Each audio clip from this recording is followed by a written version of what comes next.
کون سے نبی پتھر پر لاٹھی مار کر پتھر سے پانی نکالتے تھے؟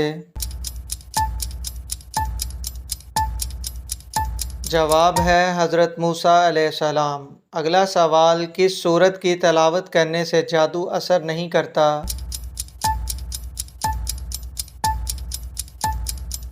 جواب ہے سورۃ البقرہ۔ اگلا سوال، کس انسان پر پیسہ خرچ کرنا اللہ کی راہ میں خرچ کرنے سے بھی افضل ہے؟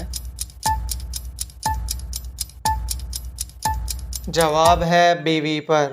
اگلا سوال، انسان نے زمین پر پہلا قدم کس ملک میں رکھا تھا؟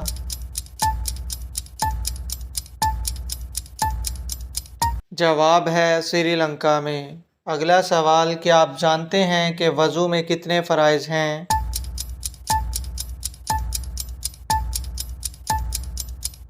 جواب ہے 4 فرائض۔ اگلا سوال، قیامت کے دن کس انسان کی شفاعت نہیں ہوگی؟ جواب ہے مشرک کی۔